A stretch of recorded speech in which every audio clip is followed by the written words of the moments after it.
दोस्तों स्वागत है आप सभी का आपके अपने YouTube चैनल इंग्लिशानियत पर। और आज के इस वीडियो में जो हम पोइट्री डिस्कस करने वाले हैं उसका टाइटल है जर्नी टू द इंटीरियर्स, जिसको लिखा है मार्गरेट एटवुड ने। दोस्तों इस पोइट्री को लिखा गया था 1960s में और इसको 1964 में एक पोइट्री कलेक्शन पब्लिश हुई थी। इसका टाइटल था द सर्कल गेम, उसमें इसको पब्लिश कराया गया था। अगर बात करें इसके इम्पॉर्टेंट थीम्स की तो वो होंगी self discovery and the inaccessibility of the human mind.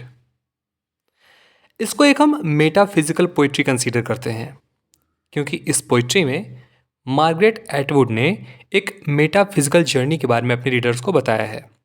वो खुद को एक एक्सपीरियंस्ड ट्रैवलर की तरह दर्शाती हैं और अपने रीडर्स को उन एक्सपीरियंस को शेयर करती हैं।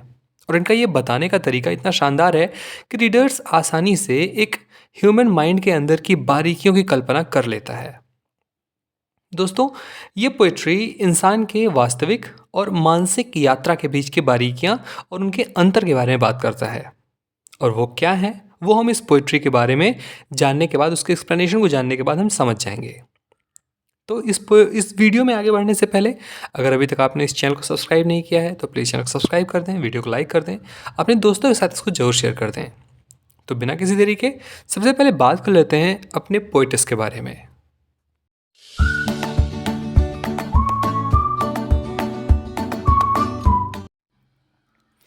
मार्गरेट एटवुड, जिनका पूरा नाम मार्गरेट एलिनोर एटवुड है, इनका जन्म हुआ था 18 नवंबर 1939 को ओटावा ओंटारियो कनाडा में और ये आज 85 ईयर्स की हैं। ये एक कैनेडियन नॉवेलिस्ट, पोएट और लिटरेरी क्रिटिक हैं।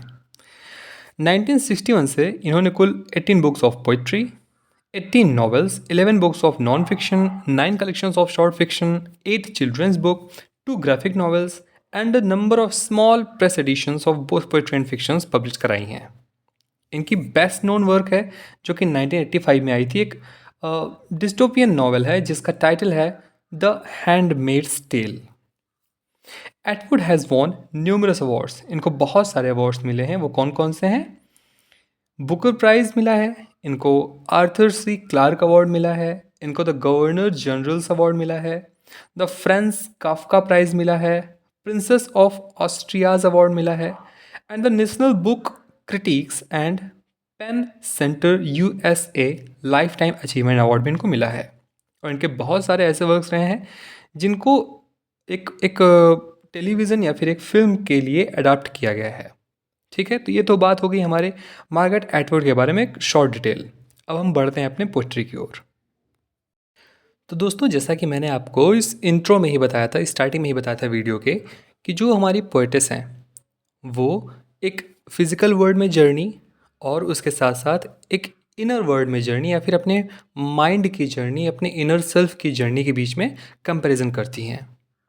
तो स्टार्ट करती हैं वो पोइट्री, यहाँ पर वो सिमिलैरिटीज़ के साथ स्टार्ट करती हैं और वो लिखती हैं there are similarities,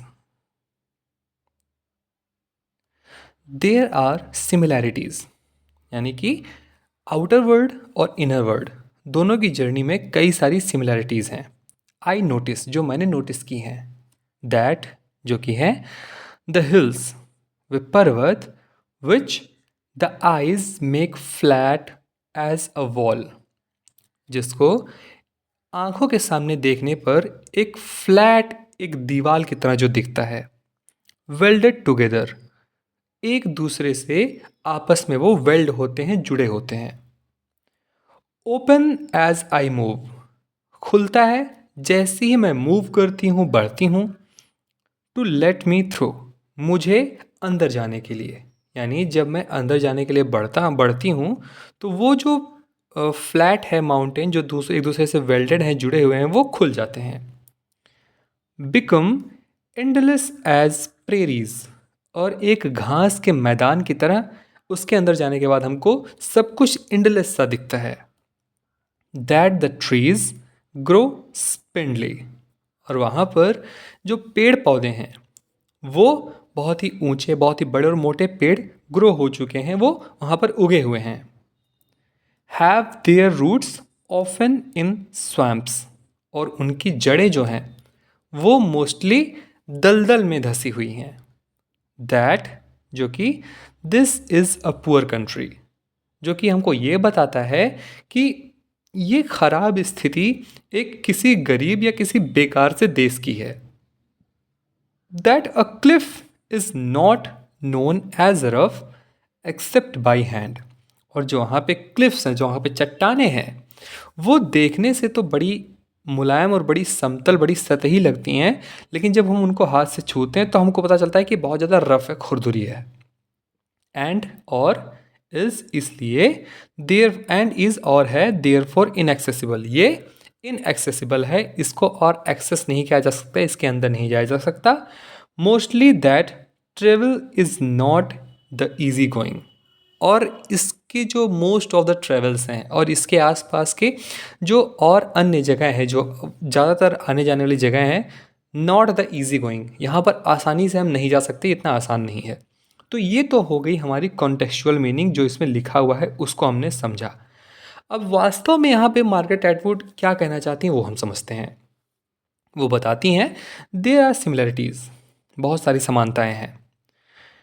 I notice, मैंने नोटिस किया that the hills which the eye make flat as a wall. जब वो अपने माइंड में, अपने अंतःकरण में, अंतर मन में जब वो एंटर करती हैं, ट्रैवल करने के लिए जाती हैं, तो उनके सामने एक बहुत ही बड़ा सा एक दीवार की तरह पर्वत पहले दिखता है। फिर वो ट्राई करती हैं कि वो उसके अंदर जाएं, तो वो पर्वत खुल जाता है, यानी उनके माइंड उनको अलाउ करता है कि हाँ आप अंदर आओ। लेकिन वो जैसे ही एंटर करती हैं तो वहाँ उनको एंडलेस प्रेरीज दिखती हैं। दोस्तों, प्रेरीज घास के मैदान को कहते हैं, जो कि नॉर्थ अमेरिका में पाई जाती है। तो उनको एक बहुत बड़ा सा मैदान दिखता है, एंडलेस, जिसका कहीं पे अंत नहीं है। यानी यहाँ पर ये मार्garet एटवुड हमको बताना चाह रही हैं कि जो हमारा अंत मन है, जो हमारे मन है, जो माइंड है, ह्यूमन माइंड, उसका कोई अंत नहीं है। आप कहीं से कहीं तक भी जा सकते हैं, ना कोई डेस्टिनेशन है, ना कोई अंत है, सिर्फ एक लंबा रास्ता और पूरा चारों तरफ खाली मैदान। वो बताती हैं दैट द ट्रीज ग्रो स्पिंडली। और यहाँ पर ट्रीज किसको सिंबलाइज कर रहा है? ट्रीज यहाँ पर लिख रही है वो क्रिएटिविटी को। यानी जो ये पोएट हैं, ये पोएटेस हैं, आई मीन, और इनके माइंड में जो क्रिएटिविटी है वो एक पेड़ की तरह उगी हुई है। Have their roots often in swamps. लेकिन उनकी जो जड़ें हैं, जो क्रिएटिविटी की जड़ें हैं, वो स्वम्प्स यानी दलदल में धसी हुई हैं। ठीक है। और यहाँ स्वम्प्स किसके लिए दिखाया जा रहा है? Lack of creativity, negative emotions. तो ये बता रही हैं कि एक पोएट के माइंड में जब हम जर्नी करते हैं तो हम देखते हैं कि उसकी क्रिएटिविटी उसमें बहुत है, वो बहुत सारे वर्ड्स जानती है, वो बहुत सारी चीज़ें लिखना चाहती हैं, बहुत सारे टॉपिक्स और बहुत सारे उसके माइंड में आइडियाज़ हैं। लेकिन वो सारे आइडियाज़ किस में धंसे हुए हैं? निगेटिव इमोशंस के दलदल में धंसे हुए हैं। यानी वो नहीं समझती कि उनको हम कैसे एक शब्द में, एक सेंटेंस में पिरो सकते हैं, उसको कैसे क्रिएट कर सकते हैं। आगे वो लिखती हैं that this is a poor country. और ये एक ऐसे मन की बात करता है या ऐसे दिमाग को दर्शाता है जो पूरी तरह से अपने आप को ख़त्म करने की कगार पर पहुंच चुका है। अपने आप को ख़त्म करने का मतलब यहाँ पर सुसाइड करना नहीं है। अपने आप को ख़त्म करना मतलब एक अब बेचारे की स्थिति में पहुंच चुका है। यानी कि जो ह्यूमन, जो इनका इसमें माइंड है, जहाँ पर ये ट्रैवल कर रही हैं, वो ऐसी स्थिति में है कि वो वर्ड्स जानता है, वो क्रिएटिविटी समझता है कैसे क्रिएट करना है, लेकिन वो कर नहीं पाता क्योंकि उसके अंदर बहुत सारे निगेटिव थॉट्स हैं। ठीक है। आगे वो लिखती हैं that a cliff is not known as rough except by hand. और वहाँ पर जो क्लिफ है, जो उनके मन की चट्टानें हैं, जो उबड़ खाबड़ सतहें हैं, वो देखने में बड़ी सरल लगती है। इंसान का जो माइंड है वो देखने में लगता है हाँ ह्यूमन माइंड है, हम अंदर जाएंगे, सोचेंगे, आइडियाज़ लेकर के आएंगे। अभी क्या होता है जब कोई इंसान कोई पोइट्री लिखने बैठता है, तो ऐसा तो होता नहीं है कि वो लिखने बैठा है वो और उसके माइंड में तुरंत से आई चीज़ें और तुरंत उसने लिख दिया। लेकिन सोचता वो यही है कि मैं बैठूंगा और पोइट्री लिख दूंगा। लेकिन वो जब हम उस चट्टानों को टच करते हैं तो हमको पता चलता है कि वो बहुत ही रफ़ है, इनएक्सेसिबल है, या फिर travel is not that easy going, ये इतना आसान भी नहीं है। क्योंकि माइंड्स में जो थॉट्स हैं हमारे माइंड में, वो अचानक से आते हैं, वो कभी कभी आते हैं। ऐसा नहीं कि हमने बैठा, हम बैठे और हमने लिखना चाहा और हमने लिख दिया उस चीज़ को, है ना। तो इस तरह से ह्यूमन माइंड के अंदर ट्रैवल करना और फिजिकल वर्ल्ड में ट्रैवल करना, इसमें क्या सिमिलैरिटीज़ हैं, यहाँ पर हमको मार्garet एटवुड बताती हैं। तो ये तो हो गया हमारा पहला स्टैंजा। अगले स्टैंजा पर बढ़ते हैं। यहाँ पर वो लिखती हैं from point two point, a dotted line on a map location plotted on A square surface, यानी एक स्क्वायर सरफेस पे, स्क्वायर सरफेस यानी एक बड़े से चार खाने वाले पेज पर। लोकेशन प्लॉटेड, हर एक लोकेशन को प्लॉट किया जाता है। From point two point a dotted line on a map, और हर एक पॉइंट टू पॉइंट यानी हर एक बिंदु पर एक पॉइंट पॉइंट करके उसको एक डॉटेड लाइन से हम जोड़ते हैं, और इस प्रकार से तैयार होता है किसी भी एरिया का हमारा मैप। ठीक है। तो अगर हम कहीं पे यात्रा करते हैं या फिर पहले कहीं पे यात्रा करते थे या अभी भी हम कहीं पे यात्रा करते हैं, हमको नहीं पता होता है, तो हम लोग क्या करते हैं, मैप खोलते हैं। अब तो हमारे पास गूगल मैप हो गया। पहले लोग पेपर्स में मैप लेकर के चलते थे, तो उन पेपर्स की मदद से वो हर एक चीज़ों को डॉट करके लिखते थे कि यहाँ पर ये है, यहाँ पर हमको ऐसे मुड़ना है, हमको ऐसे जाना है ना। तो फिज़िकल वर्ल्ड में हमको मैप का जो सहायता है, उससे हमारा जो चीज़ें हैं, जो हमारी सफ़र करने की तरीके हैं, जो हमारे ट्रैवल करने का रास्ता है, वो ईज़ी हो जाता है, वो ईज़ी गोइंग हो जाता है। तो यही यहाँ पर लिखा जा रहा है कि जो रियल वर्ल्ड है, जो फिज़िकल वर्ल्ड है, उसमें तो हम मैप का सहारा ले सकते हैं।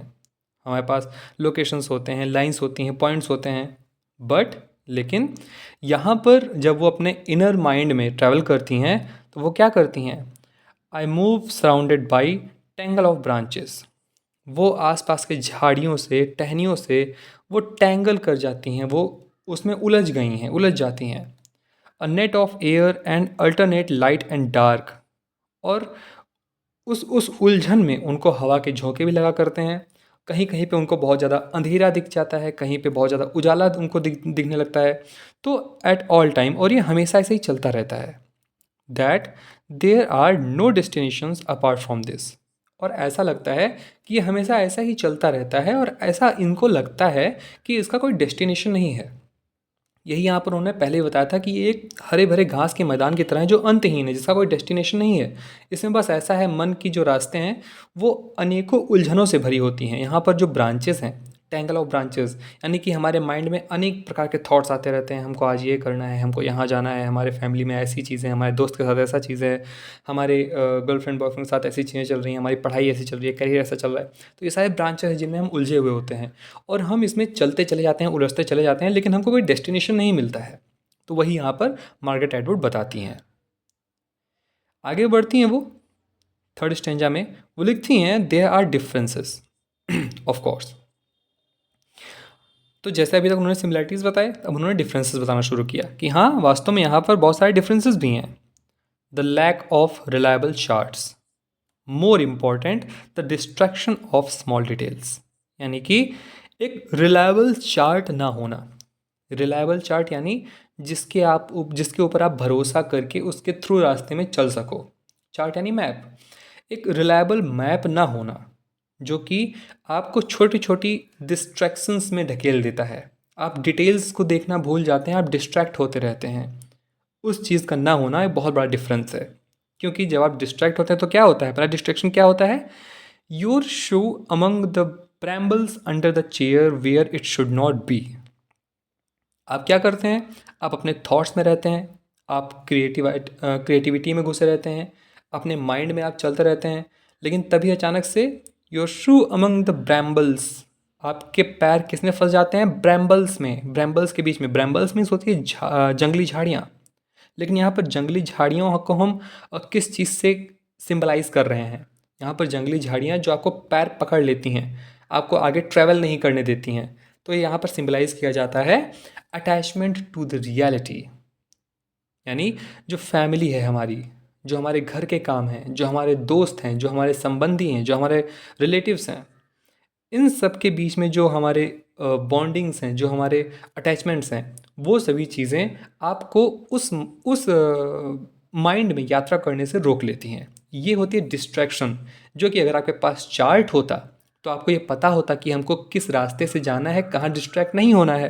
लेकिन आपके पास माइंड के लिए कोई चार्ट नहीं है जिस पे आप ट्रैवल करने जा रहे हैं, और ये सबसे बड़ा डिफरेंस है, जिसके वजह से आप कहीं भी जा कर के किसी भी चीज़ में उलझ जाते हैं। जैसा कि वो अब आगे बताती हैं, जहाँ पे आपको नहीं होना चाहिए, लिखा है ना, where it should not be, जहाँ पर ये नहीं होना चाहिए। क्या नहीं होना चाहिए, कि आपको जहाँ पर ऐसे डिस्ट्रैक्शंस नहीं होने चाहिए कि आपका जो पैर है वो जाके इसी ब्रैम्बल में फंस जाए। Lucent white mushrooms and a pairing knife on the kitchen table. तो ये भी बताती हैं कि जिस प्रकार से ब्रैम्बल्स हमने भी आपको बताया कि अटैचमेंट टू द रियलिटी, तो रियलिटी में बहुत सारी चीज़ें हैं, जैसे फैमिली है, उसी प्रकार से हाउस होल्ड वर्क्स भी हैं। जिस प्रकार से सामने किचन के टेबल पर रखी हुई चाकू और सफ़ेद जो मशरूम होती है वो इनको देख रही है, या उसको ये देख रही हैं क्योंकि ये समझती हैं कि हमारे मन में जो भी चल रहा हो, हमको हमारे रियल वर्ल्ड में भी बहुत सारे काम हैं, हाउस होल्ड वर्क्स हैं, उसके साथ हमारे और जो फैमिली के साथ टाइम स्पेंड करना है और सारी चीज़ें, ये सब चीज़ें भी उनके साथ में चलती रहती है। तो यही यहाँ पर बताती हैं कि अगर हमारे पास चार्ट होता है, जिस प्रकार से हमारे पास फिजिकल वर्ल्ड में ट्रैवल करने के लिए चार्ट होता है, हम डिस्ट्रैक्ट नहीं होते हैं, उस प्रकार से अगर हमारे पास इनर वर्ल्ड में ट्रैवल करने के लिए भी चार्ट होता है, हम डिस्ट्रैक्ट नहीं होते, तो ये सारी चीज़ें हमारे साथ नहीं होती। आगे बताती हैं, a sentence crossing my path. और फिर तभी हमारे माइंड के अंदर जिस रास्ते पे मैं जा रही थी, उस पर से एक सेंटेंस मेरा रास्ता काटता है। लेकिन वो सेंटेंस कौन सा होता है? Sodden as a fallen log, I am sure I passed yesterday.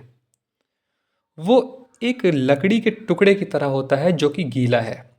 अब गीला लकड़ी का मोटा गट्ठा हो, उसका कोई काम नहीं होता है, उसका आप उठा करके हटा भी नहीं सकते, उसको आप जला भी नहीं सकते। तो एक प्रकार से यहाँ पर सॉडन एज अ फॉलन लॉग इसलिए बताया जा रहा है क्योंकि वो व्यर्थ का है। व्यर्थ का क्यों है? इन्होंने आगे लिखा है, आई am sure I passed yesterday.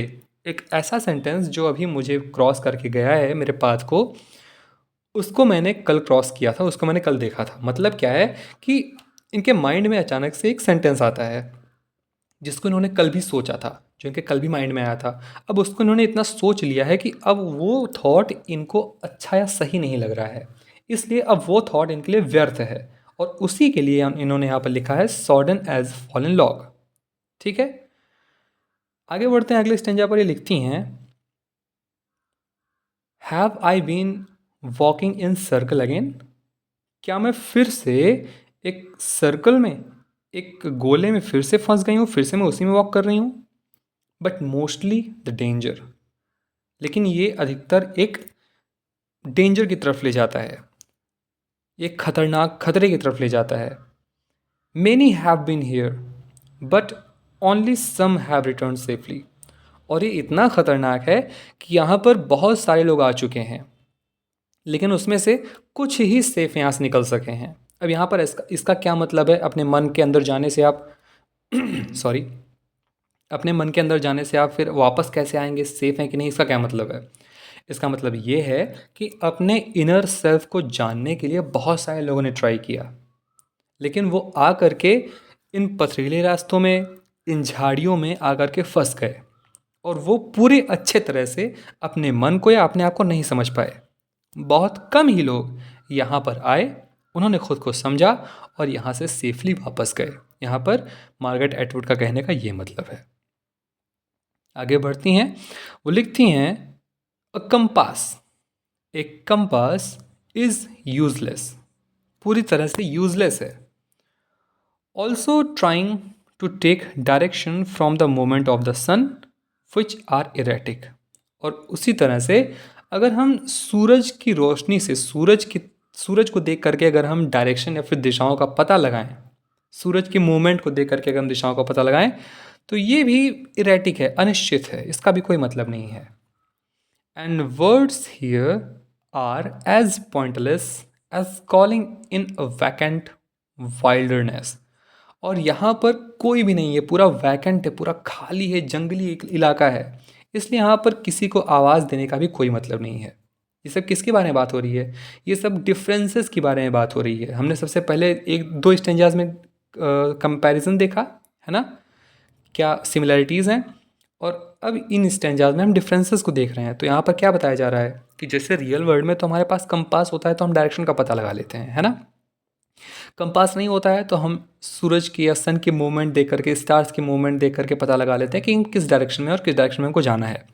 लेकिन हमारे माइंड के अंदर कोई भी सन नहीं है, यहाँ पर कोई भी कंपास काम नहीं करेगा, तो इसलिए यहाँ पर इन सब का कोई भी यूज़ नहीं है, ये सभी यूज़लेस हैं। और उसी प्रकार से हमारे माइंड के अंदर और कोई नहीं होता है, सिर्फ हम अकेले होते हैं। तो वहाँ पर अगर हम भटक जाते हैं रास्ता, और तो हम चिल्लाते भी हैं तो भी कोई फ़र्क नहीं पड़ेगा, क्योंकि वो एक वैकेंट वाइल्डरनेस है, वो पूरा एक खाली जंगल है, सुनसान जंगल है। What ever I do I must keep my head. तो इसलिए मैं जो भी करूँगी या मैं जो भी कर रही हूँ करती हूँ, I must keep my head. मुझे अपने आप को शांत रखना होगा। आई नो, मैं जानती हूँ, it is easier for me to lose my way forever here. मैं जानती हूँ कि मेरे लिए यहाँ पर हमेशा के लिए खो जाना काफ़ी आसान है दैन इन अदर लैंडस्केप, और किसी अदर लैंडस्केप के मुकाबले। यानी कि ये जो मेरा माइंड है, यहाँ का जो लैंडस्केप है, यहाँ के जो जंगल हैं, झाड़ियाँ हैं, पहाड़ हैं, मैं यहाँ पर आसानी से खो सकती हूँ और किसी अदर फिजिकल वर्ल्ड के लैंडस्केप के मुकाबले। इसीलिए मुझे अपने आप को हमेशा शांत करके, शांत मन से अपने अंदर ट्रैवल करना चाहिए। तो दोस्तों, यहाँ पर इस तरह से ये पोइट्री को एंड करती हैं और ये बताते हुए करती हैं कि क्या क्या डिफरेंसेस और क्या क्या सिमिलैरिटीज़ होती हैं हमारे रियल वर्ल्ड के ट्रैवलिंग में और हमारे इनर सेल्फ के ट्रैवलिंग में। अगर कोई इंसान खुद को समझना चाहता है तो उसको कैसे सावधानियाँ बरतनी होंगी, क्या क्या चीज़ों को लेकर के उनको तैयार रहना होगा और कितनी गहराई तक वो इंसान जा सकता है। तो यहाँ पर ख़त्म होती है हमारी आज की पोइट्री। आशा करता हूँ कि ये पोइट्री आपको अच्छे समझ में आई होगी। मिलते हैं अगले वीडियो में एक नए से टॉपिक के साथ। तब तक के लिए अपना ख्याल रखिए। धन्यवाद।